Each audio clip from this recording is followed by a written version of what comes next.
Glória a Deus, cumprimento a igreja com a paz do Senhor. Amém, irmãos? Amém. Vamos nos colocar de pé, irmãos, dar início a essa aula maravilhosa. E vamos, antes de tudo, fechar os nossos olhos e agradecer ao Senhor por essa penúltima aula desse trimestre.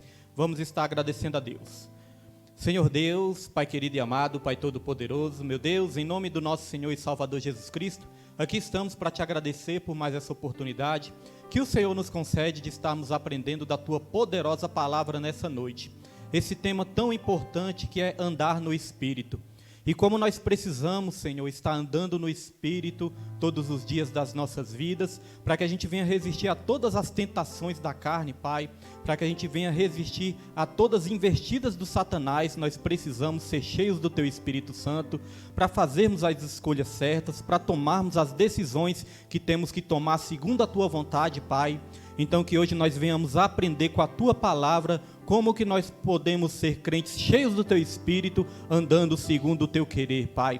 Que nós venhamos aprender nessa noite e não somente aprender, mas aplicar nas nossas vidas, para que a gente venha ter uma vida abençoada, uma família abençoada, um emprego abençoado, um ministério abençoado e relacionamentos também abençoados, Pai. Colocamos diante de Ti a nossa vida, quero colocar diante de Ti cada irmão que já se faz presente aqui neste lugar e os irmãos que vão chegar também, que o Senhor traga em segurança e repreenda todo impedimento e as vidas que vão acompanhar também através da internet, que o Senhor possa estar falando ao coração e à mente de cada um. É o que eu te peço nessa noite, sempre te agradecendo e te dando graças em nome do Pai, do Filho, do Espírito Santo. Amém, e graças a Deus. Irmãos, já pode se sentar e vamos estar aí abrindo na lição número 12, mas antes de mais nada, quero apresentar mais uma vez o tema desse trimestre, que é Aviva a Tua Obra, o chamado das Escrituras ao quebrantamento e ao poder de Deus. Vamos abrir na lição número 12, e é a penúltima lição, irmãos, penúltima lição. Semana que vem nós vamos concluir esse trimestre abençoado, já crendo, que Deus ele está fazendo algo maravilhoso nas nossas vidas através dessa lição. Lição número 12 tem como tema Vivendo no Espírito, Espírito com letra maiúscula, e nós vamos sempre estar frisando isso porque é importante. Texto áureo, texto principal da nossa lição, está em Gálatas, capítulo 5, versículo 22. Gálatas, capítulo 5, versículo 22, texto áureo, texto principal aqui da nossa lição. Texto áureo vai dizer, irmãos, mas o fruto do Espírito é amor, gozo, paz, longanimidade, benignidade, bondade, fé, mansidão e temperança. Verdade prática. O avivamento espiritual traz uma realidade de vida no Espírito. Duas coisas que eu quero destacar aqui, irmãos. Texto áureo. Diz aqui, mas o fruto do Espírito. Então aqui está escrito fruto no singular. Não é frutos, é fruto do Espírito, Isso é importante, nós vamos falar daqui a pouco. E na verdade prática, está escrito assim, o avivamento espiritual, com letra minúscula, traz uma realidade de vida no Espírito, aí sim com letra maiúscula. Então nós entendemos com isso, que o nosso Espírito, que o Espírito do homem, ele tem que ser avivado pelo Espírito Santo de Deus. A Bíblia fala que quando nós não entregamos nossa vida para Jesus, nós estamos mortos espiritualmente. Só o Espírito de Deus é que pode trazer vida ao Espírito do homem. Temos a leitura diária, logo abaixo aí, e na leitura diária, nós aprendemos várias coisas que os irmãos vão estar lendo aí durante toda a semana, as leituras diárias. Então nós podemos aprender aqui na leitura diária, em Gálatas 5,16, que é necessário que o crente ande no Espírito. Em Romanos 12:2, diz que andando em Espírito para experimentar a vontade de Deus. Neemias 8:10, a alegria do Senhor é a nossa força. Romanos 8,14, os filhos de Deus são guiados pelo Espírito Santo. 1 Coríntios 6, 19-20 diz, o corpo do crente é templo do Espírito Santo. E 1 João 4, versículo 7 e 8, vai nos ensinar que quem ama conhece a Deus, porque Deus é amor. Agora nós vamos para a leitura bíblica em classe. Os irmãos vão acompanhar na revista e o Pedro vai estar colocando aí, em nome de Jesus. Pode colocar, Pedro. As obras da carne são manifestas, as quais são prostituição, impureza, lascívia, idolatria, feitiçarias, inimizades, porfias, emulações, iras, pelejas, dissensões, heresias, invejas, homicídios, bebedices, glutonarias e coisas semelhantes a estas, acerca das quais vos declaro, como já antes vos disse, que os que cometem tais coisas não herdarão o reino de Deus. Mas o fruto do Espírito é amor, gozo, paz, longanimidade, benignidade, bondade, fé, mansidão, temperança. Contra essas coisas não há lei. E os que são de Cristo crucificaram a carne com as suas paixões e concupiscências. Se vivemos no Espírito, andemos também no Espírito. Amém, graças a Deus, né? Lição muito importante, irmãos, como eu preciso andar no Espírito, né? Como nós precisamos andar no Espírito Santo, é um tema que envolve até mesmo a nossa salvação. Aqui foi dito, se a gente andar no Espírito, nós vamos colher a vida eterna, mas se nós praticarmos as obras da carne sem um arrependimento, irmãos, a Bíblia fala que as pessoas que praticam sem esse arrependimento, sem a transformação que é necessária, não herdarão o reino de Deus. Então é um tema que envolve a nossa salvação. Não somente bênçãos terrenas, mas bênçãos eternas, que é a nossa salvação. Vamos aqui para a introdução, já entrando na introdução aqui, e todos acompanhem aí na revista também, que diz assim, ó: o salvo em Cristo Jesus, desde quando aceitou a Jesus como seu único e suficiente Salvador, pode passar por diversas situações em sua vida para experimentar o avivamento espiritual. A vida cristã é uma jornada espiritual que começa no dia da conversão e prossegue até a morte, se a pessoa perseverar até o fim. Na caminhada espiritual, o crente precisa conservar-se fiel, vivendo de acordo com a vontade de Deus. Para isso é necessário andar no Espírito. Então nós estamos numa jornada. Segura aqui para mim. Guardei para mim. Então nós estamos numa jornada, irmãos. Jornada não é uma caminhada rápida, né? Jornada é uma caminhada longa, não é uma caminhada fácil, é uma caminhada árdua, mas nós temos o Espírito Santo para nos ajudar a perseverar até o fim. Aqui fala a importância da gente perseverar até o fim. É aqueles que não desistem, aqueles que não retrocedem, é que conseguem tomar posse da coroa da vida. Mas toda jornada começa com o primeiro passo, né? E o primeiro passo nós já demos, que é aceitar Jesus Cristo. E a Bíblia fala que Jesus ele é tão fiel, que ele é fiel para terminar a boa obra que começou em cada um de nós até o dia de Cristo. Então, irmãos, a perfeição nós vamos encontrar em Jesus, não é somente no começo, no meio não. É quando Deus completar, ou seja, terminar a boa obra em cada um de nós. Nós podemos dizer que nós estamos em obras. Já viram, né, quando tem alguma obra aí do governo, que o governo coloca aquela placa lá, estamos em obras. Então, quando alguém te criticar, quando alguém te julgar, quando alguém te apontar, você fala, não, realmente eu sou falho porque ainda eu estou em obras. Essa obra ainda não foi concluída, mas vai ser concluída em nome de Jesus. Já dei o exemplo aqui da minha vozinha, né? Minha vozinha era bastante dedicada, era bastante espiritual, era crente, mas ainda, irmãos, mesmo quando ela estava ali, já chegando ali na idade, né? Na idade, quando estava perto ali de Deus colher ela, eu ainda vi algumas coisas da minha avó, né? Que faltava ainda ser trabalhada. Aí sempre eu lembrava desse versículo, né? Deus, ele completa a boa obra até no dia de Cristo. Então eu vi assim que nos últimos dias que minha avó adoeceu e ela foi ali para o hospital, ela ficou bastante ruim ali no hospital, né, entre a vida e a morte. Aí eu tive esse discernimento, Deus colocou no meu coração, meu filho, eu ainda não colhi ela porque eu estou terminando ainda a boa obra que eu comecei na vida dela. ali nas visitas no hospital, teve as visitas, teve pedido de perdão, teve uma obra que Deus fez muito grande na vida dela, né? No dia que ela faleceu, minha esposa louvou um hino lá que ela gostava muito, minha esposa louvou, e foi um dia que minha prima teve uma revelação de que era para mim orar pela vida dela, para Deus levar ela, acolher ela, mas era para mim orar. Eu resisti, eu falei, não Deus, como é que eu vou orar para o Senhor levar a minha avó, se eu amo tanto a minha avó? Mas irmãos, eu fiquei resistindo, mas eu tive que fazer essa oração. No dia que eu fiz essa oração, minha esposa terminou de louvar o hino, eu fiz essa oração, eu não pude entrar no hospital no dia, né, por causa das visitas ali, não estava no horário, mas aí eu fiz essa oração, pedi para minha esposa colocar o áudio perto dela, porque eu falei, Senhor, eu sei que o Senhor é capaz de fazer ela ouvir esse áudio. E ali colocou o áudio perto dela, orando, né, liberando ela dessa terra. Minha esposa terminou de louvar, quando minha esposa terminou de louvar, ela abriu os olhos. Tinha dias que ela não abriu os olhos, mas nesse dia que minha esposa louvou, ela abriu os olhos. Depois que ela abriu os olhos, ela fechou de novo.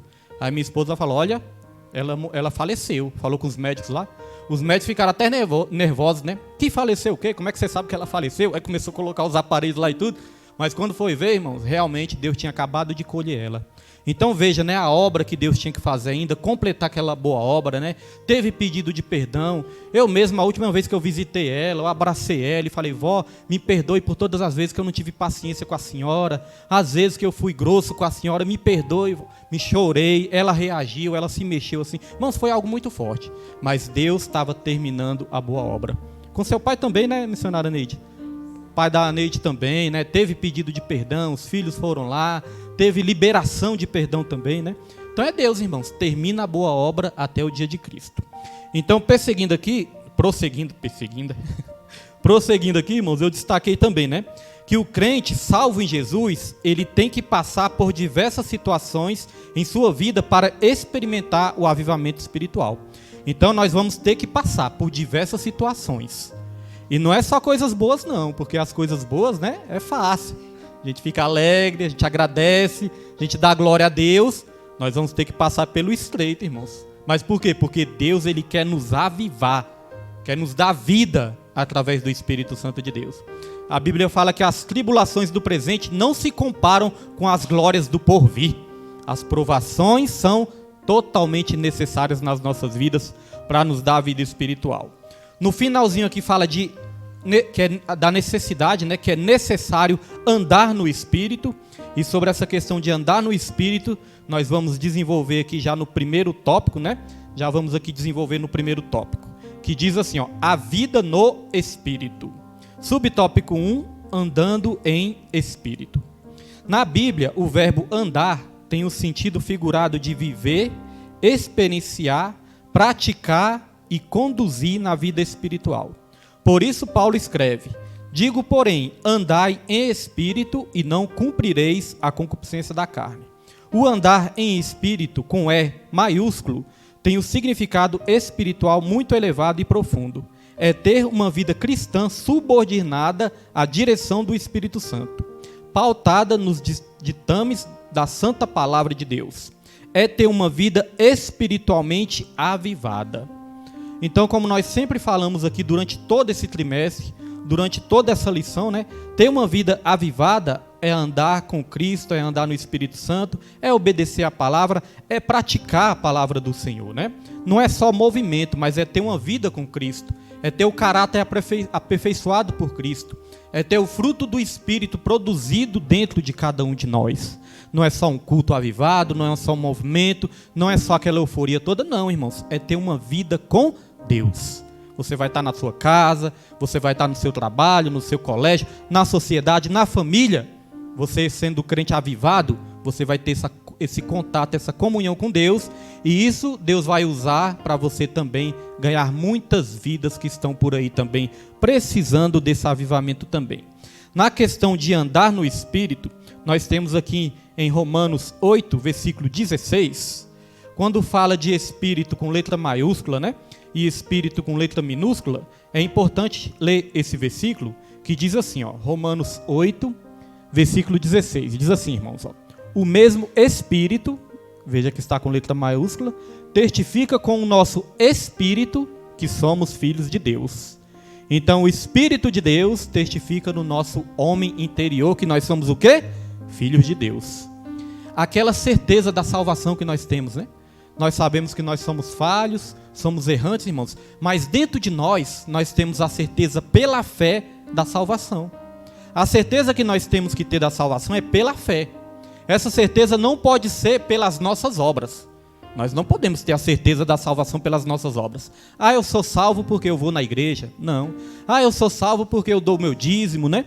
Eu sou salvo porque eu faço a obra, eu evangelizo. Eu sou salvo porque eu leio a Bíblia. Não. A salvação, a certeza da salvação, não é baseada nas nossas obras. A certeza da salvação é baseada na obra de Cristo. É o que Cristo fez por nós. Não é o que nós fazemos, mas é o que Ele fez por nós. Porque por mais que a gente seja aquele crente disciplinado, a Bíblia vai falar que nós não somos salvos por obras. Nós somos salvos pela graça, mediante a fé. Isso não vem de nós, isso é dom de Deus. Então tudo vem dele, né? Tudo é por ele e tudo é para ele. E aqui em 1 João, capítulo 2, versículo 6, a Bíblia vai dizer assim, irmãos. 1 João 2, 6 diz: aquele que diz que está nele, também deve andar como ele andou. Se nós dissemos que estamos em Jesus, nós devemos andar como ele andou. E como que Jesus Cristo andou? Jesus Cristo, ele andou cheio do Espírito Santo. É por isso que Jesus Cristo, ele conseguia resistir às tentações. É por isso que Jesus Cristo, ele conseguia vencer as provações, suportar as provações, as injúrias, as calúnias. E ele conseguia também ali, irmão, ser usado por Deus para pregar a palavra com poder, com unção. Quando Jesus pregava, quando Jesus ensinava, a Bíblia vai dizer que as pessoas paravam para ouvir. As pessoas ficavam admiradas, falavam, nossa, como é que pode ter tanta sabedoria assim? Às vezes Jesus ensinava sentado num barquinho, né? Às vezes Jesus ensinava numa montanha, sermão da montanha, foi no monte, né? Sentava ali, todos paravam para ouvir. Às vezes Jesus ensinava só uma vida, como ele foi lá no poço de Jacó, e falou com aquela mulher samaritana. Quando ele foi também na casa do fariseu Nicodemos, né? Na casa de Nicodemos, ele ensinava, todos paravam para ouvir. Aqueles que tinham o coração aquebrantado para ouvir a palavra de Deus, gostavam, saíam abençoados, né? Saíam salvos, saíam edificados. Mas aqueles que tinham o coração fechado, o coração duro, o que eles faziam? Eles faziam era odiar Jesus. Eles faziam era blasfemar contra Jesus, né? Eles faziam era ter inveja de Jesus e queriam até matar Jesus. Tá vendo como é que é? Com os profetas também não foram assim? Jesus certa vez falou, Jerusalém, Jerusalém, vocês que matam os seus profetas e apedrejam aqueles que lhes são enviados, né? Porque tinham judeus ali que recebiam, mas outros odiavam. Não é assim diferente nos dias de hoje, né? Nos dias de hoje tem aqueles que recebem a palavra, mesmo que seja de correção, de disciplina, mas tem aqueles que endurecem o coração. Endurecer o coração para a palavra de Deus é um perigo, porque isso pode resultar na morte espiritual e na perda da salvação, irmãos. É por isso que a palavra de Deus fala, ó, se hoje ouvirdes a voz do Senhor, não endureçais o vosso coração, irmãos. Temos que dar graças a Deus, né, por essa palavra que nos salva, essa palavra que nos dá a vida eterna. Então já podemos prosseguir para o subtópico 2. Por que andar em espírito? É uma pergunta, né? Por que andar em espírito? O crente em Jesus deve andar de acordo com o Espírito Santo para não cumprir os desejos da natureza carnal. Tá aí a resposta, né? Por que andar em espírito? Nós temos que andar em espírito para não cair na tentação da carne. Irmãos, a única maneira de vencer o pecado é andando em espírito. Aqui não fala para a gente lutar, né? Para a gente ter uma luta assim contra o pecado. A Bíblia não fala lutar contra o pecado, né? A Bíblia fala o seguinte, andar em espírito. Quando nós andamos em espírito, consequentemente, nós vamos vencer o pecado. Porque, irmão, se a gente tentar lutar contra o pecado com as nossas próprias forças, nós vamos acabar caindo em tentação. De certa forma, envolve sim uma luta, né, da carne contra o espírito contra a carne. Mas não está falando para a gente entrar no confronto direto. Fala o seguinte, se você andar no espírito, consequentemente, você já vai vencer o pecado, né? Porque se a gente andar no confronto direto com o pecado, sem a presença do Espírito Santo, fatalmente nós vamos cair. É igual o pecado da impureza, né? Impureza sexual, essas coisas. A Bíblia não fala para a gente lutar contra o pecado sexual. A Bíblia fala para a gente fugir. Então não é para lutar, é para fugir. Fugir da aparência também do mal. Fuge da aparência do mal. É igual Eva e Adão. Eva e Adão, eles foram tentados ali no pecado.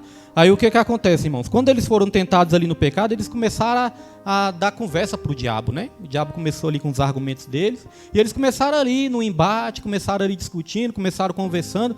Então, irmãos, com Satanás nós não podemos nem ter diálogo. Não é enfrentar o mal, é até fugir da aparência do mal. Alguma coisa que você já vê ali que vai dar errado, você já pernas para quem te quer, né? Então, andando em espírito, consequentemente, nós vamos vencer o mal. Porque se a gente entrar nesse embate, fatalmente nós vamos perder. Sabe por quê? A nossa natureza já é caída. A nossa natureza já é inclinada para o mal, já é inclinada pelo pecado. Então, ande no espírito e a consequência vai ser a vitória contra o pecado. Então, continuando aqui, continuando. Escrevendo aos Romanos, o apóstolo Paulo disse: portanto, agora, nenhuma condenação há para os que estão em Cristo Jesus, que não andam segundo a carne, mas segundo o Espírito. Aqui me chamou a atenção, lá em casa eu não tinha observado isso não, mas aqui me chamou a atenção que o Espírito aqui está com letra minúscula, né? Aí eu fiquei confuso aqui, será que a revista está errada? Será que foi imprimido errado isso aqui? Porque a Bíblia nos ensina a andar no Espírito Santo de Deus, né? Com letra maiúscula. Só que aqui está Espírito com letra minúscula. Aí eu fui conferir, né? Fui conferir em Romanos 8:1, Romanos 8, capítulo 1. Essa versão que foi usada aqui na revista, eu não sei nem que versão é essa. Porque eu comparei várias versões ali, e todas as versões que eu comparei, depois os irmãos podem comparar também. Vem um pouco diferente, né? Fala assim que nenhuma condenação há para aqueles que estão em Cristo Jesus, mas fala de uma maneira diferente, né, do que está aqui. Aí eu fui lá para Romanos 8, versículo 4. Vou até pedir para os irmãos abrirem aí. Abram em Romanos, capítulo 8, versículo 4, irmãos. Abram aí para a gente ver algo aí interessante. Romanos, livro de Romanos, capítulo 8, versículo 4. Romanos 8, 4. Eu acho que eu marquei aqui na minha também, marquei. Aí eu quero ver como é que está escrito aí. Eu vou ler o versículo todo, aí os irmãos me falam como é que está aí na sua Bíblia também. Romanos 8, 4. Na minha Bíblia diz assim, a fim de que as justas exigências da lei fossem plenamente satisfeitas em nós, que não vivemos segundo a carne, mas segundo o Espírito, com letra maiúscula. A dos irmãos estão assim também? Todas estão letra maiúscula? É letra maiúscula, né? Então eu estou achando que aqui na revista deve ter imprimido errado, né? Então, para não confundir, não é para a gente andar segundo o nosso espírito. Se a gente andar segundo o nosso espírito, o espírito ser humano, nós vamos acabar errando. É para andar segundo o Espírito Santo de Deus. E aqui Romanos 8, 1 e 2, aproveitando, eu vou ler também, né? Olha só como é que está na minha versão aqui, irmãos. Portanto, agora já não há condenação para os que estão em Cristo Jesus. Porque por meio de Cristo Jesus, a lei do Espírito, com letra maiúscula, de vida, me libertou da lei do pecado e da morte. Também com letra maiúscula, só para não confundir, né, os irmãos aí. Então, no finalzinho aqui para terminar, diz assim: porque a lei do Espírito de vida em Cristo Jesus me livrou da lei do pecado e da morte. Por isso, andando no Espírito, o salvo tem vitória sobre o império do pecado e da morte. Aí eu quero ler mais um texto. Essa questão de andar no Espírito, nós vamos ler aqui um pouquinho mais para frente, mas já adiantando um pouquinho, essa questão de andar em Espírito, irmãos, é uma semeadura, é um cultivo. Nós temos que cultivar uma vida no Espírito.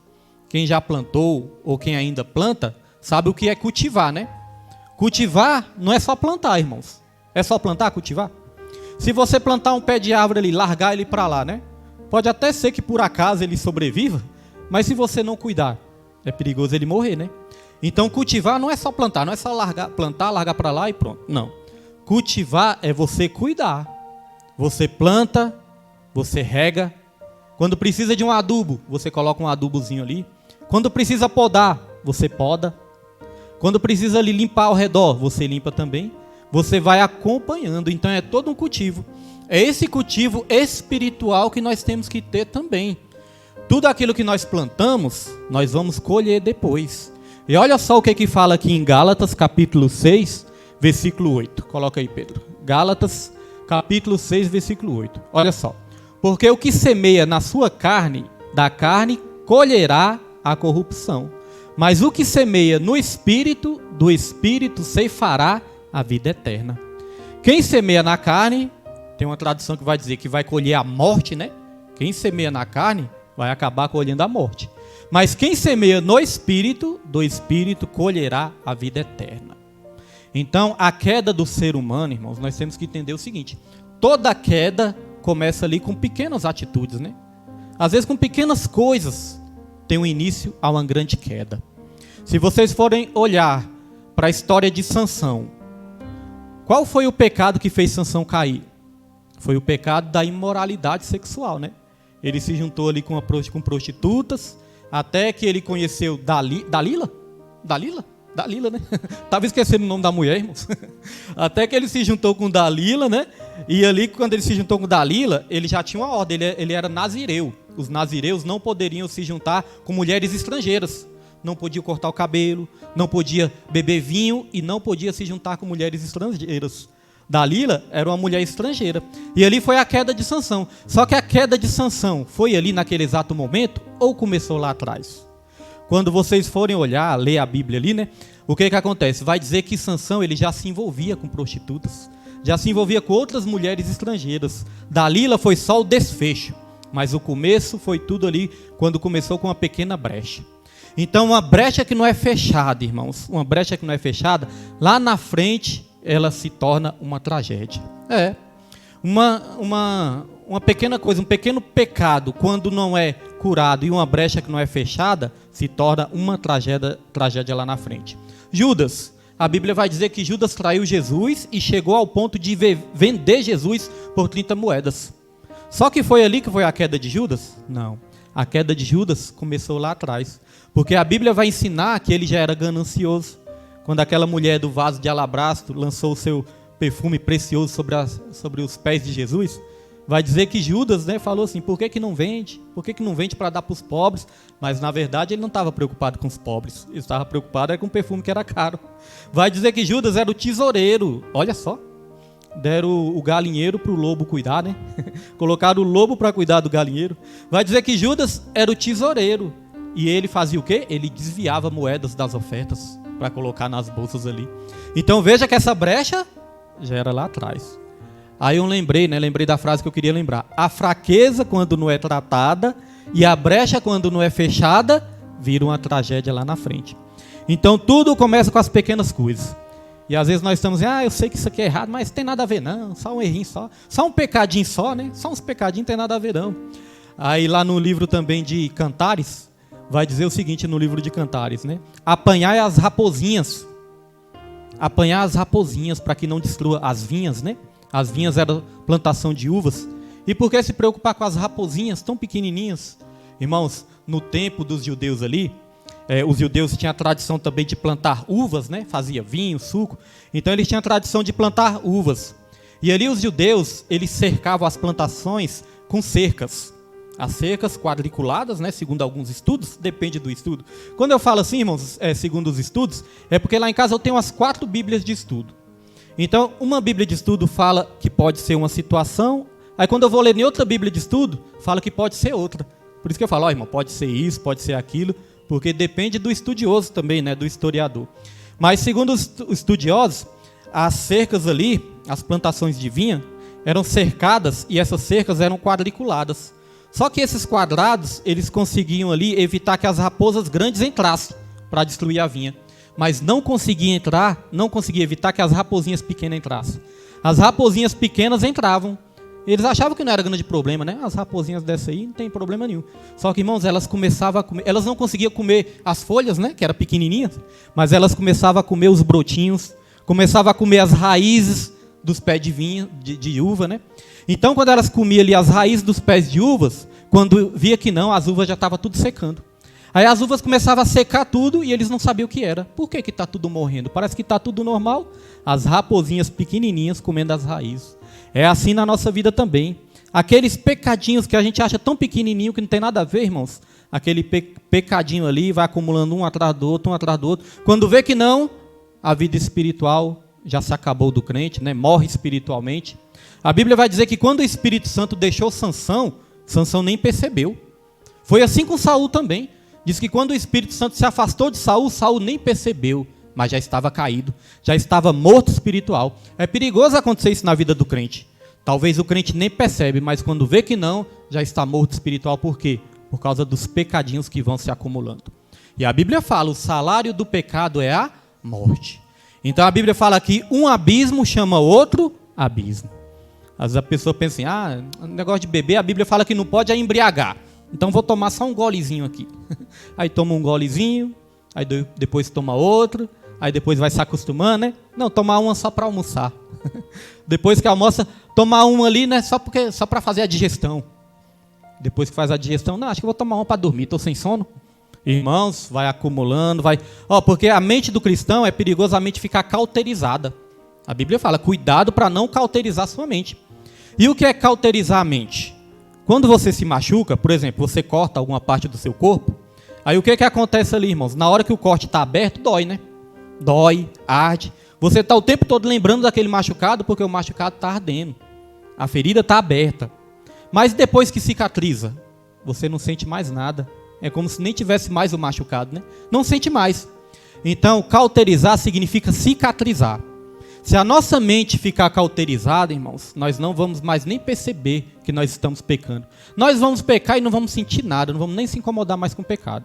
Então, por isso a importância de nós fecharmos todas as brechas andando no Espírito. Amém, irmãos? Glória a Deus. O rapaz de hoje, né? Hoje nós tivemos a experiência, né? O rapaz lá, ele é afastado. Ele disse que está afastado há uns 5 anos, né, irmão? Mais ou menos uns 5 anos. E a gente estava conversando ali. Dá para perceber que é um rapaz humilde, uma conversa boa assim, né? Um cara tranquilo, mas está afastado da presença do Senhor. E ele falando da luta que ele está para voltar. Fala, eu não tenho força para voltar. Ele falou, eu acreditei, irmãos. Falou, eu não tenho força para voltar. Aí a gente até exorta, né? A gente dá umas... Exortar não é só brigar não, viu, irmãos? Os irmãos pensam que nós estávamos brigando com ele. Não. Exortar é animar. Exortar é pegar na mão, é aconselhar, né? Isso também é alertar, isso é exortar. Aí a gente até fala, a Nima até estava falando lá, não, mas tem força sim. Eu falei, a nossa força vem de Deus, mano. E a Nima, tem força sim, a gente tem força para ir para a festa. Ele falou, pior que nem para ir para a festa, eu estou tendo força também. Ele falou, estou tendo força nem para ir para a festa. A única força que eu estou tendo é para trabalhar. Só trabalhar, tem que ganhar o pão, né, irmãos? Quem é que vai morrer de fome? Então ele falou que nem para a festa ele está tendo força. Mas aí, irmãos, a gente vê a luta, né? Já tem 5 anos, e aí ele bebe. Quase todas as vezes que eu vejo ele está alcoolizado. Aí você vê a batalha espiritual que está ali. Aí nós estamos conversando, estamos orando, né? Creio que Deus vai dar a vitória, convidando ele para vir para a igreja. Toda vez ele fala que vai vir. Mas em nome de Jesus, irmãos, eu creio ainda na vitória daquele varão. É diácono. Por isso que nós não podemos, irmãos, começar com pequenas coisas, porque lá na frente pode ser uma tragédia muito grande, né? Temos que vigiar nos mínimos detalhes nas nossas vidas. Então vamos lá para o subtópico 3, para a gente já estar encerrando esse tópico. Como andar em espírito? Olha só, irmãos, não é fácil andar no Espírito. Dizer que é fácil, não é, né? Não é fácil andar no Espírito. Infelizmente, a inclinação da natureza carnal, herdada de nossos primeiros pais, inerente a todos os seres humanos, faz com que busquemos as coisas que não agradam a Deus. Quando as pessoas aceitam a Cristo como Salvador, tornam-se novas criaturas pelo processo salvífico do novo nascimento. Entretanto, elas precisam cultivar o relacionamento espiritual e perseverante com Deus. Portanto, para o crente andar em espírito, é preciso ter o Espírito Santo dentro dele, ser guiado pelo Espírito, ser cheio do Espírito Santo, ser cheio do Santo Espírito. Está lá em Efésios capítulo 5, versículo 18. Então, quando eu falei que a nossa natureza já é caída, a nossa natureza é carnal, a nossa natureza é pecaminosa, irmãos, aí eu gosto de fazer uma comparação. Imagine um carro desalinhado. Já viu um carro quando está desalinhado, né? Quando você solta o volante do carro desalinhado, irmãos, ele só vai para um lado, né? Só vai para um lado e é perigoso bater, é perigoso ter um acidente com esse carro desalinhado. Eu costumo dizer que o ser humano, depois que o pecado entrou no mundo, o ser humano se tornou como um carro desalinhado. A nossa inclinação, a Bíblia fala isso, a nossa inclinação é só para o mal. A nossa inclinação é só para o pecado. A nossa inclinação é só para fazer as coisas erradas. Irmão, se a gente olhar para dentro de nós, se a gente se examinar, e se a gente for honesto com nós mesmos, até o bem que nós fazemos, né, com o nosso próprio entendimento. Até o bem que nós fazemos assim, quando não é pela ação do Espírito Santo, quando nós fazemos o bem, se a gente analisar bem mesmo, tem alguma intenção ali por trás, né? Nós fazemos algo porque nós queremos algo em troca. Se a gente analisar e for honesto, é por isso, irmãos. A gente faz o bem porque a gente quer algo em troca. Mas quando o Espírito Santo, né, nos enche da presença de Deus, aí nós começamos a ter aquele amor altruísta. Pastor William, o que é o amor altruísta? O amor altruísta é aquele amor que se sacrifica. É aquele amor que faz pelo próximo sem esperar nada em troca. Faz porque tem vontade de fazer, faz porque quer fazer, faz porque o Espírito Santo operou essa vontade de fazer. A Bíblia fala que o Espírito Santo, ele opera dentro de nós, tanto querer quanto efetuar. O Espírito Santo é capaz de produzir a bondade, a benignidade dentro de nós. Agora, sem estar na presença de Deus, a gente não faz tudo interessado em algo, irmãos? É ou não é verdade? Então nós precisamos do Espírito Santo para fazer as coisas certas, mas com a motivação certa. Porque não é só fazer o certo, é fazer o certo com a motivação certa também. Quem ama, se doa. A Bíblia fala, ó, Deus amou o mundo de tal maneira que deu o seu Filho unigênito, para que todo que nele crê não pereça, mas tenha a vida eterna. Então quem ama, se doa, né? A Bíblia fala que nosso amor não pode ser só de boca, mas tem que ser com palavras também. Então, como a nossa inclinação é para o pecado, como a nossa inclinação é para o mal, é aquilo que eu falei, não é confrontar, né, bater de frente com o pecado, não é. É andar em espírito, que o Espírito nos capacita a vencer o pecado. Amém? Vamos lá para o subtópico 2. E tem um conceito que é bastante interessante, irmãos. Ó, a salvação não é por esforços, não é por esforços. Não é porque a gente vai se esforçar que nós vamos ser salvos, né? Mas a salvação é com esforços. Deu para entender? Não é por esforço. Não é porque você se esforçou que você já merece a salvação, não. Mas é acompanhada de esforço. Não é verdade? A luta com o pecado também é assim. Não é pelo seu esforço, mas é com o seu esforço. Deu para entender ou ficou alguma dúvida? Deu para entender, né? Então acompanhe, irmãos. Isso nos ensina que nós não podemos ficar parados, paralisados, só esperando Deus. Já tivemos testemunhos, já tivemos situações assim, né? Que a vida está ali com a vida meio desconcertada, aí alguma pessoa aconselha, ou nós mesmos aconselhamos, aí a pessoa fala assim, eu sei que isso é errado, mas é o Espírito Santo que vai me mudar. Já ouviram falar isso? Mas é o Espírito Santo que vai me mudar. Mas espera aí, a pessoa vai só jogar toda a responsabilidade para o Espírito Santo? Ela mesma vai ter responsabilidade nenhuma, não? O Espírito Santo vai mudar, mas se a pessoa quiser, se a pessoa deixar, se a pessoa se render ao Espírito Santo, aí o Espírito Santo vai ajudar, né? Lá em Atos capítulo 15, versículo 28, tem uma passagem que diz assim, ó, pareceu bem ao Espírito e a nós. Então veja que é um trabalho aí de parceria, é um trabalho de parceria, né? De cooperação, pareceu bem ao Espírito e a nós. Por que o Espírito primeiro? Porque podia falar assim, né? Pareceu bem a nós e ao Espírito. Mas é o Espírito em primeiro lugar, porque ele tem a primazia, né? Mas nós temos a nossa responsabilidade também. A mesma Bíblia que diz assim, ó, que Deus ele nos santifica, é a mesma Bíblia que diz também santificai-vos, não é verdade? A mesma Bíblia que fala assim que Deus ele tira todos os nossos pecados, é a mesma Bíblia que fala também para a gente deixar de pecar. Então é a ação de Deus, mas também a responsabilidade humana. Vamos lá, tópico 2. Tópico 2. O confronto entre a carne e o espírito. Subtópico 1. Carne e espírito. Eita Deus, repreenda toda essa gripe. Eu também sábado estava assim, sexta, sábado, estava começando com as espirradeiras. Esse tempo também, né? Muito vento, né, irmãos? Vamos lá, carne e espírito. Em termos espirituais, é a maior luta, olha só, é a maior luta da vida do crente salvo. A natureza carnal, herdada de Adão, é alimentada pela consciência da carne. Ela se inclina para as estruturas pecaminosas criadas pelo diabo com o objetivo de afastar os seres humanos para longe de Deus. Por isso, o apóstolo João escreveu: não ameis o mundo, nem o que no mundo há. Se alguém ama o mundo, o amor do Pai não está nele. Porque tudo o que há no mundo, a concupiscência da carne, a concupiscência dos olhos e a soberba da vida, não é do Pai, mas do mundo. A Bíblia fala claramente que a amizade com o mundo é inimizade contra Deus, né? O mundo, quando fala o mundo, está falando do sistema mundano. O sistema pecaminoso, né, o sistema maligno. É esse mundo que está falando. Aqui falou, irmãos, de 3 tentações que todos nós sofremos. Concupiscência da carne, ou a cobiça da carne, né? A cobiça dos olhos e a soberba da vida. Todos nós somos tentados nessas 3 áreas. Porque isso vem desde o princípio, desde lá de Gênesis. A primeira tentação do Satanás ali em Adão e Eva envolveu essas 3 áreas. Porque Adão, começou ali com Eva, né? Ela foi tentada também nessas 3 áreas, irmãos. Ela foi tentada na cobiça da carne, ou seja, ela viu aquele fruto e a carne dela desejou o fruto. Quis comer o fruto, né? O fruto parecia ali saboroso, então ela quis comer.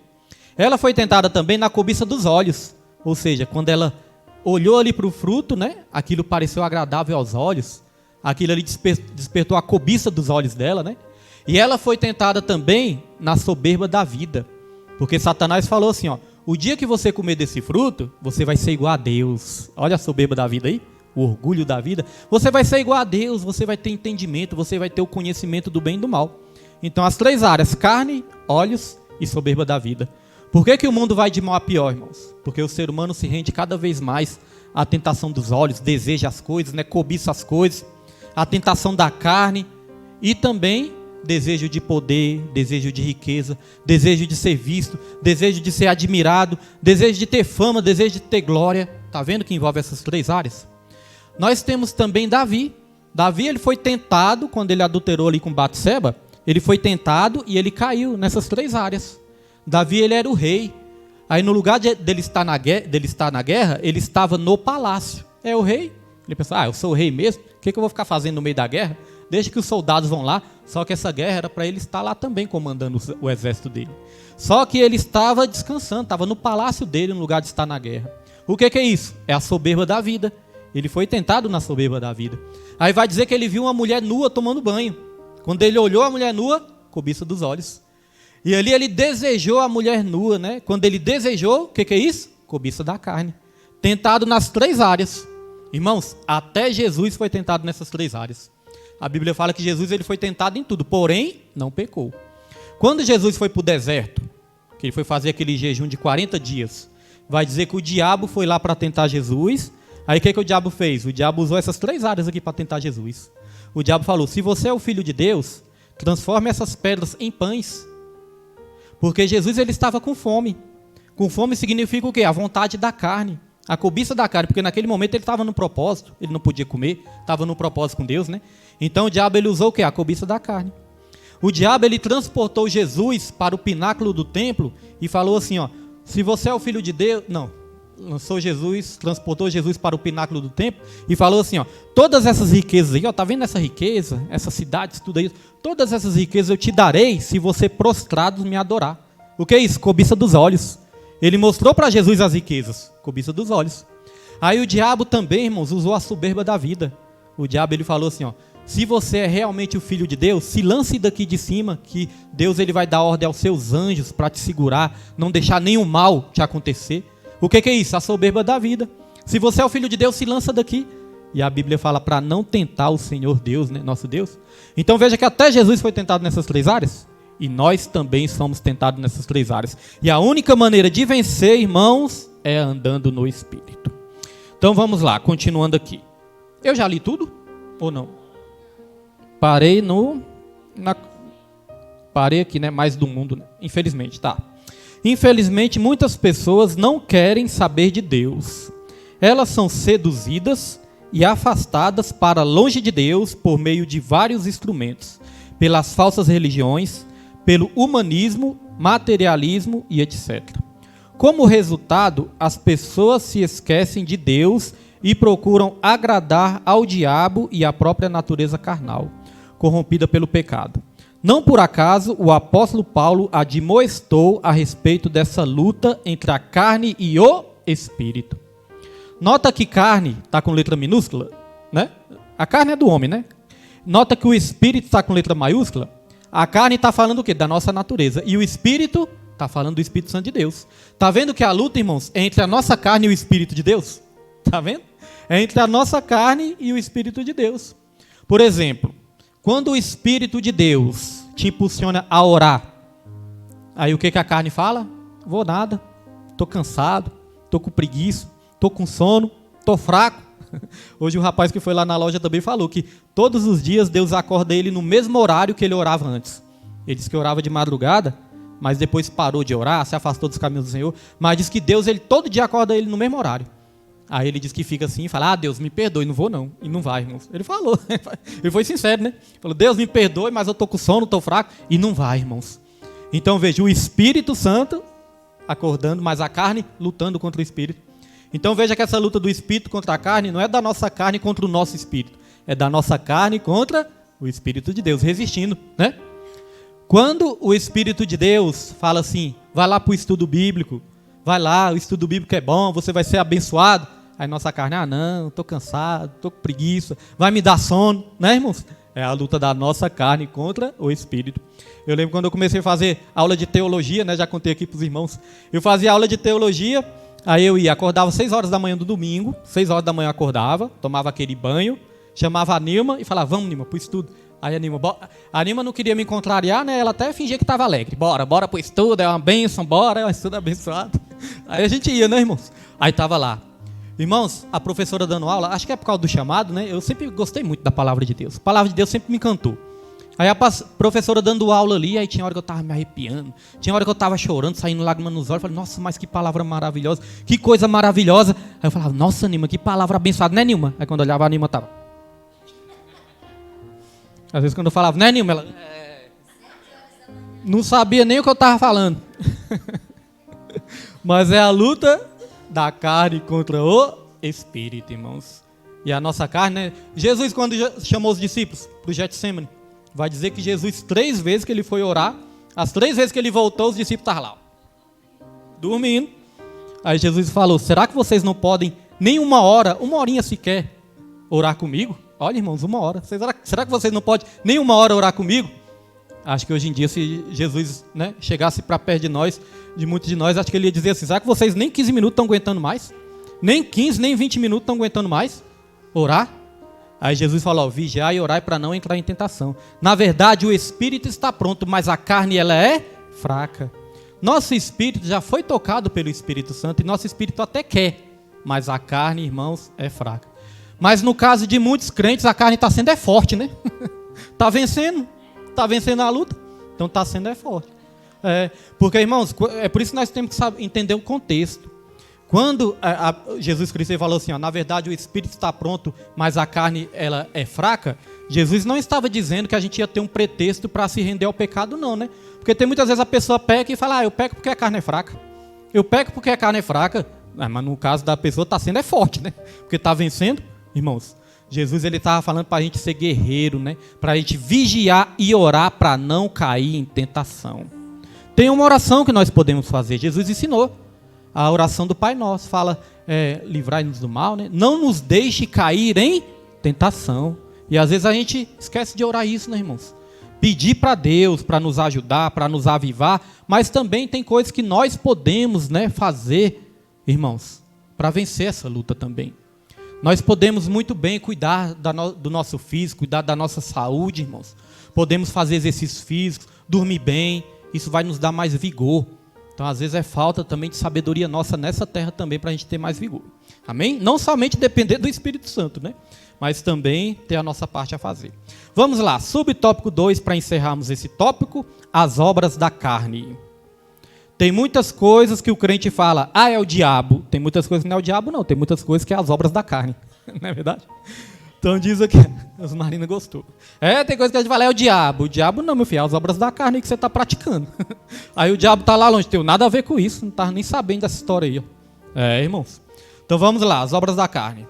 Em termos bíblicos, do grego sarx, a carne é a natureza decaída do homem, cuja inclinação é a prática do que não agrada a Deus. Assim, as obras da carne, segundo a epístola aos Gálatas, são as práticas, atitudes e pensamentos contrários à santidade exigida por Deus para os que são fiéis à palavra. Olha, irmãos, não é só atitudes, não é só palavra, mas até pensamentos. Olha, podemos pecar até pelos pensamentos. Se a gente ficar alimentando o nosso pensamento com coisas pecaminosas, isso é pecado também. A pessoa pensa, mas pensar não é pecado, não. É pecado também, irmãos. Tem um certo evangelista, né? Se eu não me engano, foi Billy Graham, acho que foi, que disse assim, que nós não podemos evitar que um pássaro sobrevoe a nossa cabeça, né? Nós não podemos evitar que um pássaro sobrevoe a nossa cabeça, mas nós podemos evitar que ele faça ninho na nossa cabeça, não é verdade?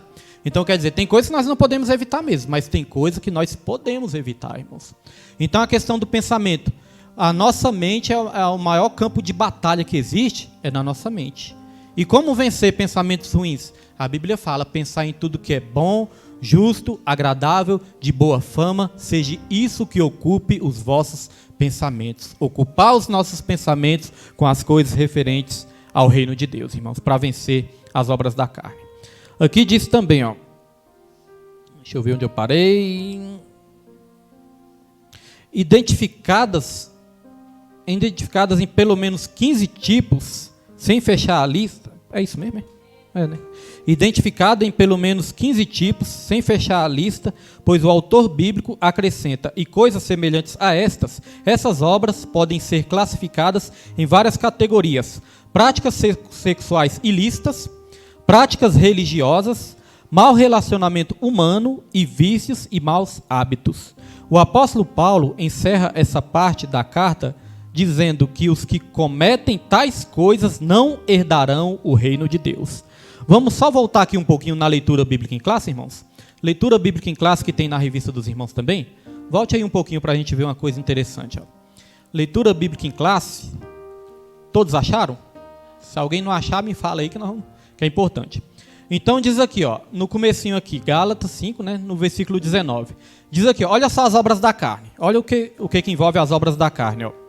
Porque as obras da carne são manifestas, as quais são prostituição, impureza e lascívia. Os irmãos notaram que começa com imoralidades sexuais? Essas 3 características aí são imoralidades sexuais, ó, prostituição, impureza e lascívia. E como que a Bíblia fala para a gente vencer a imoralidade sexual? É batendo de frente? Não, é como eu falei, é fugindo dela, né? É fugindo. Fugir da aparência do mal, fugir da prostituição. Olha só o versículo 20, ó. Versículo 20 está ligado às coisas religiosas. Olha só, idolatria, feitiçarias, no começo, né? Coisas religiosas, ó, idolatrias e feitiçarias. Isso tem a ver com coisas religiosas. Como vencer a idolatria e a feitiçaria? Aprendendo o ensino correto da palavra, né? Porque muitas vezes, irmãos, até nas igrejas evangélicas, sabia que existe a feitiçaria gospel? Existe a feitiçaria gospel. Irmãos, nós temos que crer na obra de Jesus, nós temos que crer no nome de Jesus, no sangue de Jesus. Tem muitas coisas que por falta de entendimento o crente fica inventando.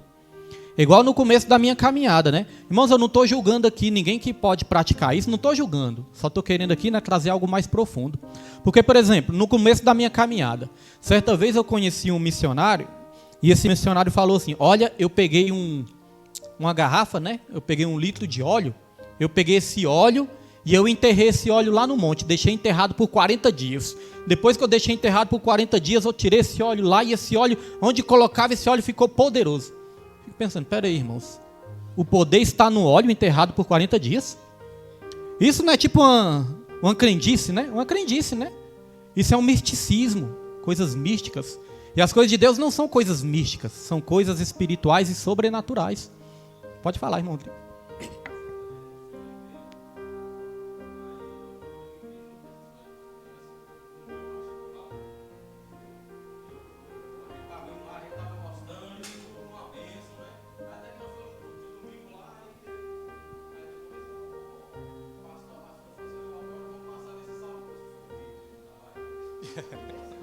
Lá vai eu.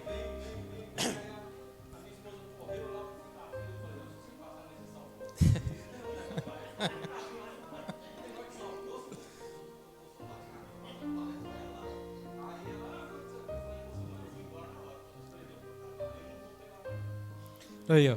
Eu também já tive experiência assim. Tinha a tenda, era chamada Tenda dos Milagres, aí jogou, irmão, um monte de sal. Irmãos, um monte de sal, assim, ó. Qualquer negócio. E eu ia por quê? Eu ia com medo de contrariar o pastor.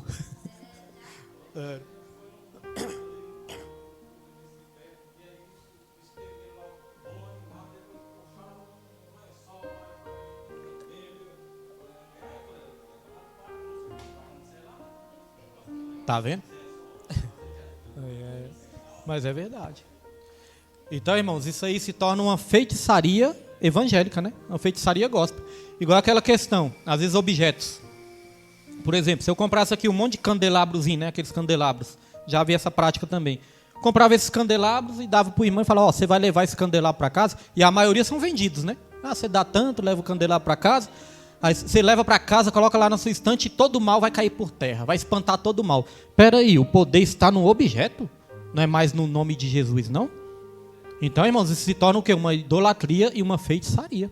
Até a Arca da Aliança, lá em Jeremias, vai dizer que Deus proibiu a réplica da Arca da Aliança. Porque o povo já estava idolatrando a arca. No tempo do povo de Israel, eles já estavam idolatrando a arca.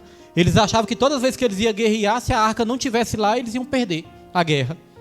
Aí Deus falou, peraí, eles estão entendendo errado. A arca simboliza a minha presença, mas eles não podem idolatrar a arca. Então tem muito disso no meio gospel também, e nós temos que ter cuidado nisso. A sua fé é totalmente no sangue de Jesus. Igual a questão do óleo. O óleo, a Bíblia realmente diz para a gente ungir os enfermos, né? Chama os presbíteros, unja, e a oração da fé curará o enfermo. A Bíblia não dizia o óleo ungido vai curar o enfermo. Não, a Bíblia fala, a oração da fé é que vai curar o enfermo. Então nós temos que ter cuidado com certas práticas, né, para não cair no pecado da feitiçaria. Agora, feitiçaria não é só essas coisas também não.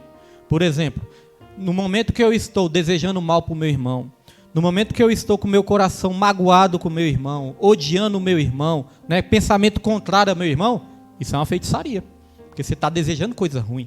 E isso é uma feitiçaria também. Feitiçaria do pensamento, do coração. A Bíblia fala, se a gente odiar o nosso irmão, no nosso coração nós já praticamos o homicídio, já matamos o nosso irmão. Então isso também é um tipo de feitiçaria. Então note, primeiras características, imoralidades sexuais. Segundas características, religiosas. E a terceira característica aqui, irmão, das obras da carne, são coisas relacionadas ao nosso relacionamento pessoal. Olha, inimizades, porfias, emulações, iras, pelejas, dissensões, heresias, né? Aí depois vem invejas, homicídios, bebedices, glutonarias e coisas semelhantes a estas. Então, tem a característica também, a obra da carne é aquilo também que tem a característica da gente não saber se relacionar bem com o nosso próximo. Inveja, porfia, facção, dissensão, grupinhos, né? Isso são obras da carne. Aí no final vai falar coisas relacionadas aos vícios. Aqui fala bebedices, glutonarias. Glutonaria é a pessoa ter desejos desenfreados, comer demais ou farriar demais. Tudo que é desejo desenfreado, né, envolve aqui a glutonaria. Então, vícios. Então, veja, irmãos, que o fruto do Espírito, que nós vamos aprender daqui a pouco, tem a ver com o nosso relacionamento com Deus, o nosso relacionamento com o nosso próximo e o nosso relacionamento com nós mesmos. O fruto do Espírito, depois os irmãos estudam ali, porque hoje não vai dar tempo, né, da gente estudar gomo por gomo do fruto, né? Nós já estudamos uma vez, precisa de uns 3 meses para a gente entrar em todos os detalhes. Mas o fruto do Espírito desenvolve o nosso relacionamento com Deus, o nosso relacionamento com o próximo e o nosso relacionamento com o nosso homem interior também. Ou seja, elimina todas as obras da carne. Por isso que nós precisamos do fruto do Espírito nas nossas vidas. Aqui quando falou, ora, quem pratica as obras da carne não herdarão o reino de Deus. E olha só como isso é sério, irmãos. 1 Coríntios capítulo 6, versículo 9 ao 11. Coloca aí, Pedro. 1 Coríntios 6, 9 ao 11. Irmãos, olha só, preste atenção como isso é sério. Aqui está falando quem não herdará o reino dos céus. Diz aqui, ó. Não sabeis que os injustos não hão de herdar o reino de Deus? Não erreis, ou seja, não se engane. Hoje em dia está tendo muito engano. Hoje em dia muitos estão pregando assim, ó, ah, Deus é amor, pode viver do jeito que você está mesmo, que Deus é amor. Deus ele não julga ninguém, Deus falou para não julgar ninguém, né, que ninguém julgue ninguém. Deus é amor, pode continuar do jeito que você está, que Deus é amor. Então, irmãos, isso é engano. A Bíblia fala, ó, não erreis, não se engana. Nem os devassos, nem os idólatras, nem os adúlteros, nem os efeminados, nem os sodomitas, pode passar, Pedro. Nem os ladrões, nem os avarentos, nem os bêbados, vícios também, né? Nem os maldizentes, nem os roubadores herdarão o reino de Deus. Então, irmãos, aqui faz com que essas pessoas que praticam essas coisas e não se arrependem, não vai herdar o reino de Deus. Não adianta querer aliviar, não adianta querer minimizar. Minimizar. Não adianta, irmãos, Porque a palavra de Deus não muda, né? Não adianta. Irmãos, está acontecendo uma coisa séria. Os irmãos só me permitam aqui uma breve observação. Está acontecendo uma coisa muito séria. Estão aí lutando para aprovar um projeto. É um projeto de lei. Nesse projeto de lei, há pretexto. Eles estão dizendo que é o pretexto de combater as fake news. Só que isso é mentira, irmãos. Eles estão querendo estipular censura no Brasil. Igual tem lá em Cuba, Venezuela, que se alguém falar alguma coisa é preso, é torturado, é até morto. Na China. Muitos países comunistas já vivem uma ditadura, já vivem uma censura. Eles estão querendo implantar isso aqui no Brasil, já está sendo votado hoje esse projeto. Temos que orar, repreender isso aí. Porque nas entrelinhas desse projeto aí, eles estão querendo estipular censura. Quer dizer, quem criticar o governo, corre o risco de ser preso, corre o risco de ser condenado. Até morto, porque muitas vezes as pessoas somem que nós não sabemos nem para onde essa pessoa está. Até hoje eu não sei onde está o índio. Tem pessoas aí que a gente não sabe nem onde está, né? Então o que acontece, irmãos? Eles já estão querendo aprovar isso, e com isso tem trechos da Bíblia que eles já estão querendo, irmãos, proibir também. Para não ser dito em escola, para não ser dito em lugares públicos, né? E começa assim, daqui a pouco proibir na igreja também. Nas redes sociais eles querem proibir. Vou dar um exemplo, ó. Um versículo da Bíblia que eles estão querendo proibir é aquele versículo de Gálatas, 6, eu não me lembro se é versículo 1, mas o versículo de Gálatas que fala que a mulher tem que ser submissa ao esposo. Eles estão querendo proibir porque eles dizem que isso é machista. Ah, isso é machismo, não pode. Aí as feministas, né, lutam por isso aí. Então estão querendo proibir esse versículo. E muitos outros versículos. Versículo que fala também sobre o homossexualismo, eles estão querendo proibir porque diz que isso é homofobia. Então já estão querendo proibir a Bíblia.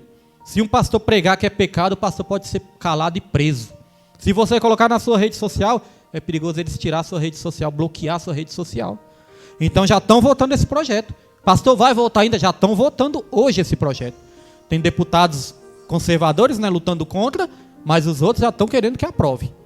Porque, irmãos, eles estão querendo tomar o poder e que ninguém critique eles. Então, pastores, né, que pregam a verdade também, eles estão querendo calar. Então, olha só, irmãos, todas essas práticas aqui faz com que a pessoa perca a salvação. Então, nós podemos pensar, pastor William, e a solução? Não tem solução, então? Aí é bom a gente ler o resto, pode colocar, Pedro. Versículo 11 diz assim, ó. E é o que alguns têm sido, mas haveis sido lavados, mas haveis sido santificados, mas haveis sido justificados em nome do Senhor Jesus e pelo Espírito do nosso Deus. Sabe o que ele está falando aqui? Ó? Nem os ladrões, nem os maldizentes, nem os mentirosos, nenhum desses que praticam essas coisas herdarão o reino de Deus. E aqui está dizendo, ó, vocês, nessa tradução aqui é um pouco diferente, mas tem uma tradução que diz assim, ó, vocês eram assim outrora, mas hoje vocês são lavados, hoje vocês são remidos, hoje vocês são salvos pelo Espírito Santo de Deus. Porque tem pessoas que ficam na dúvida, né? A pessoa pensa assim, às vezes a pessoa é bêbada, bebia, era alcoólatra, mas conseguiu largar o álcool.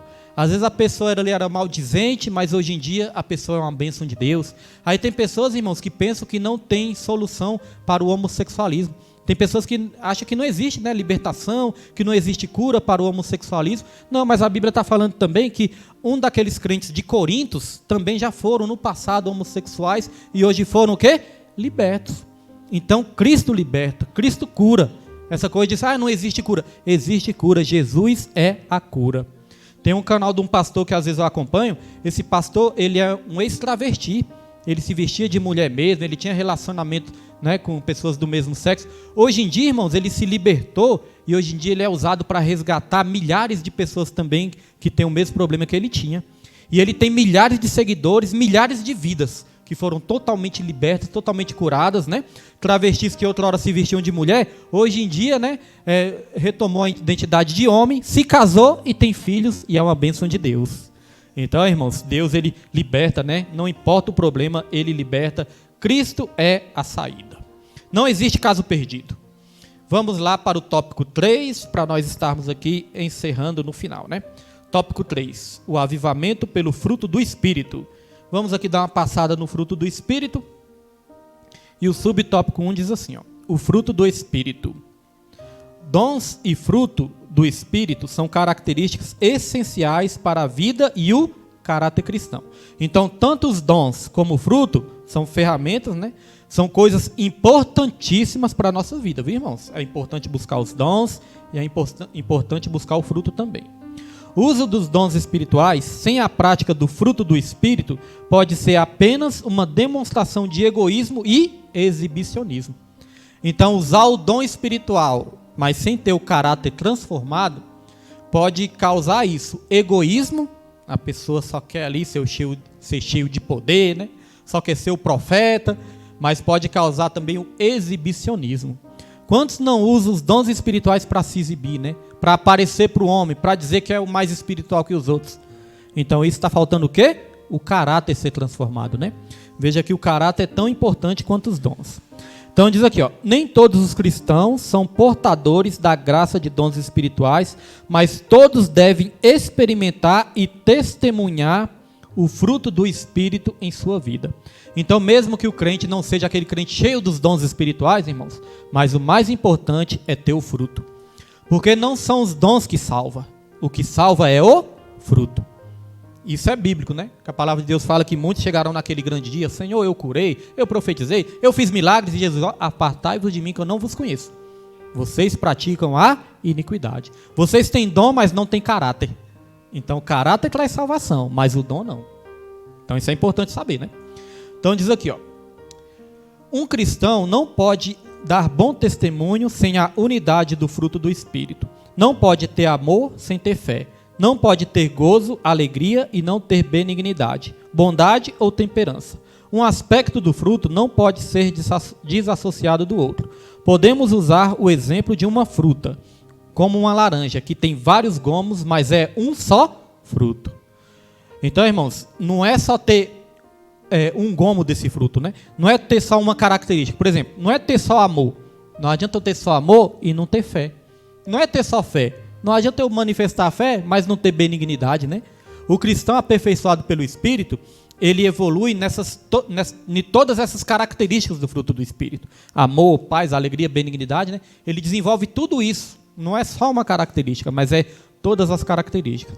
Quando diz aqui que é só um fruto, olha só o que diz aqui em João, capítulo 15, versículo 16, irmãos. João 15, 16, diz aqui, ó: não me escolhestes vós a mim, mas eu vos escolhi a vós, e vos nomeei, para que vades e deis... Leia aqui para mim, irmãos. E deis... Ainda teve alguém que leu frutos? Dei fruto no singular. Não é frutos, é o fruto. Aqui diz, ó: e o vosso fruto permaneça, a fim de que tudo quanto tem em meu nome, tudo enquanto em meu nome pedirdes ao Pai, Ele vos concederá. Isso aqui nos ajuda a entender uma coisa. Às vezes nós ouvimos falar assim, ó, o cristão, ele tem que dar frutos. Ainda no plural, né? O cristão tem que dar frutos. Aí nós imaginamos, dar frutos é ganhar almas, né? Aí a gente pensa isso. Dar frutos é ganhar almas. É ganhar almas, é evangelizar e dar muitas almas. Não, irmãos. O fruto que a Bíblia está falando aqui é o fruto do Espírito. Quando você desenvolve o fruto do Espírito, aí consequentemente você vai ganhar almas. Mas não tem como você ganhar almas sem o fruto. Então frutos não é quantas vidas você ganhou para Jesus, não. Você pode ganhar milhares de vidas para Jesus, mas você pode perder sua alma. A Bíblia fala, do que adianta o homem ganhar o mundo todo e perder a sua alma? Já pensou eu ser usado com poder, com dons espirituais para evangelizar, ganhar um monte de vidas, mas depois levar uma vida toda torta? Vou ganhar um monte de vidas para Jesus, mas eu mesmo vou perder minha salvação. Isso é sério ou não é? Então o fruto não são as almas, o fruto do Espírito é aquilo que você vai desenvolver dentro de você. As almas são só consequências desse fruto. Eu até fiz uma comparação uma vez, né? Eu entendo que as almas é o quê? As sementes dos frutos, né? As sementinhas que o fruto vai dar. Sementinha vai se alastrar, né? Vai se tornar muitas mais almas ganhas para Jesus Cristo. Então aqui, irmãos, o dom espiritual não pode servir para medir a nossa espiritualidade. Dom espiritual não pode medir a nossa espiritualidade. Você não pode chegar assim e falar, nossa, aquela pessoa é espiritual porque ela é cheia de profecia, cheia de revelação, rajada de língua, interpretação. Não, você não pode medir a espiritualidade das pessoas pelos dons. Dons são ferramentas. Sabe qual é o verdadeiro termômetro da espiritualidade? O verdadeiro termômetro da espiritualidade é o amor. O amor é o verdadeiro termômetro da espiritualidade. Quanto mais a pessoa ama, mais espiritual ela é. E como que a pessoa pode amar? Quanto mais próximo nós estamos de Deus, mais nós amamos. Quanto mais afastado nós estamos de Deus, menos nós amamos. Quando nós temos uma proximidade com Deus, nós somos capazes de amar até mesmo os nossos inimigos. A pessoa vai estar ali tocando horror na nossa vida, ainda nós vamos sentir a compaixão pela pessoa. Pai, perdoa. Ele nem sabe o que fala, pai. Perdoa. Igual Estevão fez, né? Jesus fez. Então, o termômetro da espiritualidade é o caráter, é o amor. Agora nós vamos aqui para o subtópico 2. Os irmãos veem que é um pouco extenso aqui. E como eu falo, não vai dar tempo da gente falar aqui, né? Característica por característica. Mas entenda uma coisa. Aqui foi o exemplo da laranja, e eu gosto de dar o exemplo da mexerica também, né? O fruto do Espírito é como se fosse uma mexerica, ou pocã, ou outro nome lá que eu não sei, que os irmãos chamam. Como é o outro nome? Tangerina? Tangerina é a mesma coisa que mexerica. Sempre eu fiquei nessa dúvida. Então, irmãos, é como se fosse essa mexerica, aqui em Brasília nós chamamos de mexerica. Então é como se fosse essa mexerica, e é só um fruto, né? Mas são vários gomos ali. Então, o fruto do Espírito é isso, é só um fruto, mas tem várias características. E agora nós vamos ler essas características aqui. Ó. Os 9 aspectos do fruto do Espírito. Está lá em Gálatas 5:22. Na Bíblia, amor ou caridade, que do grego ágape, é mais que filantropia, pois significa o verdadeiro amor como sinônimo do amor ágape, o amor de Deus no coração do homem. Gozo é a alegria produzida pelo Espírito Santo. Paz é a paz de Deus que excede todo o entendimento. Longanimidade é a paciência para suportar as adversidades e os defeitos do outro. Benignidade é a qualidade de quem é benigno, bondoso, complacente, perdoador. Bondade refere-se àquele que é bom. Benignidade e bondade se parecem, né? Mas a gente vê aqui que é diferente, né? Fé não é a fé natural, mas a produzida pelo Espírito Santo no coração dos que creem em Deus, conforme as Escrituras. Mansidão diz respeito àquele que é manso, sinônimo de brandura, de gênio afável, sossegado, dócil. Temperança quer dizer autocontrole, domínio próprio, é o aspecto elevadíssimo do relacionamento com os outros, com situações e fatos diversos na vida. Então, irmão, só para comentar rapidamente, depois os irmãos leem em casa, com mais paciência, com mais calma. E se os irmãos tiverem alguma dúvida sobre esses aspectos do Espírito, traga aqui para a aula, vamos discutir sobre isso, né? Vamos tentar responder. Se a gente não souber responder, a gente pesquisa, a gente estuda e traz a resposta aqui. Mas os irmãos percebem uma coisa interessante aqui, ó. O fruto do Espírito, ele começa com o quê, irmãos? Com o que ele começa lá em cima? Ele começa com amor. O fruto do Espírito começa com amor. E ali em 1 Coríntios, capítulo 13, versículo 13, a palavra de Deus vai dizer assim, ó, ainda resta a fé, a esperança e o amor. Mas desses 3, o maior é o amor. Vai chegar um dia que nós não vamos precisar mais de fé, porque nós vamos se encontrar com o Senhor Jesus. Nós não vamos precisar mais de fé porque nós já vamos estar com Ele.